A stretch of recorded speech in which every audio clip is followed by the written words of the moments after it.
So first off, an analysis of this sort of low down blow from Trump against trans people in the military.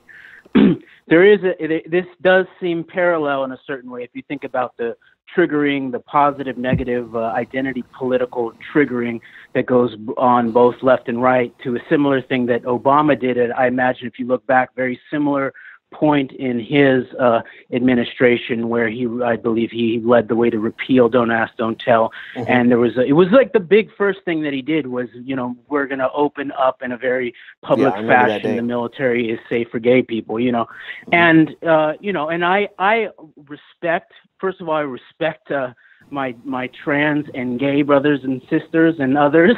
And then I also respect my military brothers and sisters and others. And I respect them enough to call them to account for the oath that they actually took. And in some way, we see this as psychological warfare, where there's, no matter what side you're on, it's you have to be behind the U.S. military in some way. It has to be good for the U.S. military, whatever side you're on. And the oath that the soldiers took was not to go, be tasked to go defend the destruction of people's nations and lives in faraway lands, mm-hmm. or to get resources to go to school. It was to protect and defend the Constitution against all enemies, foreign and domestic. That, mm-hmm. of course, includes the Bill of Rights. So that's one thing. And so I sort of see this as the sort of as you termed it, the military-industrial complex doing their regular triggering rigmarole to get, people on both sides of the aisle to defend the current actions of the U.S. military. I would call our military home to speak the truth so that we could work towards justice, peace, and freedom. That's how we're going to protect the Constitution against enemies. And clearly, the real enemies of the Constitution have nothing to do with southern Syria or the hills of Afghanistan. They are much more seditiously of intent here at home. So that moves into this problem of what you were talking about yesterday. Well, hold on. Before you go to the deep state, before you go to the deep state, and we could definitely, I'll give you some more time and we could discuss that. Here's what's necessary. And I don't think I disagree with you, so I don't want to start with that phrase, but I want to bring out something here. That's why it's necessary for us to be able to do both and. That's why it's necessary for us to understand that in the context of American imperialism, this is not a defense of our military. But what it is domestically here in the United States, it's an attempt by the President of the United States to use a marginalized community to gain cheap political points at the expense of people's lives, like real people who serve. There's an estimate between, and we really don't know because a lot of people haven't revealed it, between 1,000 and 6,000 transgender people already serving in America in the military. Now, we can definitely talk about their oath and whether or not it's being utilized properly based on their actual oath in Syria and Afghanistan. But we can't do that and not also talk about the fact that there's about 6,000 people that if the Trump administration and the military is aware that they're transgender, then we have about 6,000 people who could lose their jobs right now. And in addition, it's not just about losing their jobs. It's almost like the complete destruction of their lives. I am not willing to negate the conversation about hurting people for the sake of a broader philosophical and real conversation about American imperialism. I do challenge my audience and you and me and myself to everyone, all of us, discuss it on both simultaneously. And actually, not even simultaneously. I'm going to correct myself. Like, you know what? I have backlogs of criticism of the military-industrial complex and American imperialism. And I have no problem today shutting my mouth about American imperialism to talk about my transgender brothers and sisters because they are the ones under attack today. Now, we can mention it like we're mentioning it now.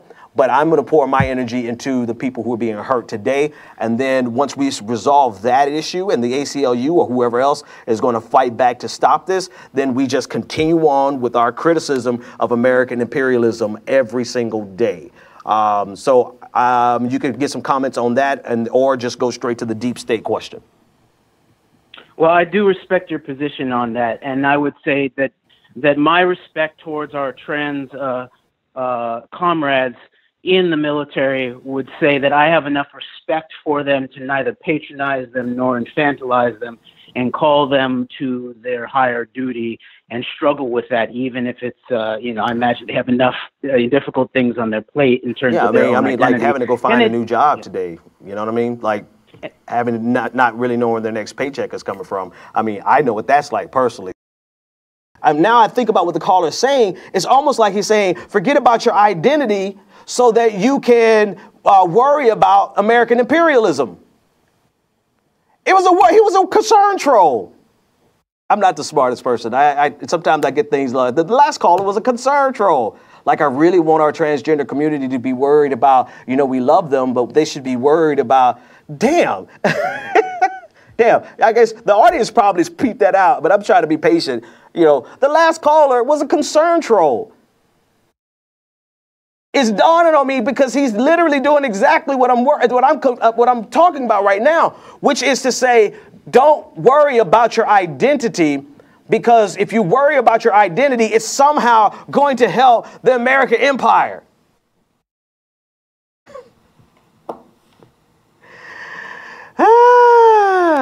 Dang, guys, I'm sorry. Normally I'm smarter than that. I mean, you know what I'm going to do? I'm going to always be on edge so that I can always peep bullshit quicker. Because, if you rode with me for a while, you know that I can have either a long 30, 40-minute debate with people I disagree with, and we can flesh it out live on the air, or I'll just, they yell at me, I yell them down, and we just have some fun. But yeah, that last caller was literally saying that the transgender community, I love you, mean it, but don't worry about the fact that you're being attacked based on your identity. Worry about the fact that American imperialism is the real devil. Okay, American imperialism is a real devil. You know what else is a real devil? Being attacked because of your identity, and solely based on your identity. And so if you are not transgendered, of course, this probably doesn't mean as much to you.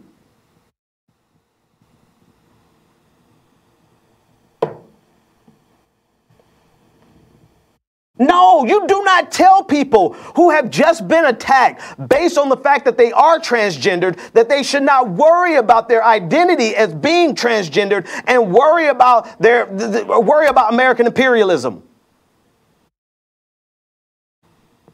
You are literally telling people that they should put their personal problems aside and worry about what you think is more important for them to worry about.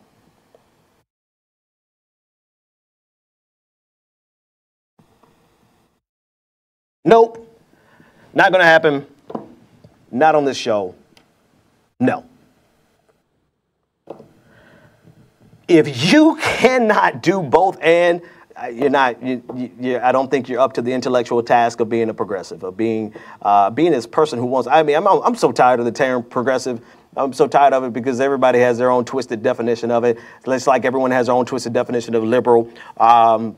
But for me and the Progressive Army and who we are and what we do, we are just as concerned about the individual, even if they are a cog in the American imperialistic machine. I'm concerned about the individual. You know why? Because that individual has a family, has children, has friends, has loved ones, have people that depend on them. And now 6,000 of them have not only lost their jobs, so they lost their material. I mean, they're losing their jobs. And so they have a material impact, but they are now a community that has a spotlight on them to say, you are less than an American. You're less than a human being. You're someone that we should fear.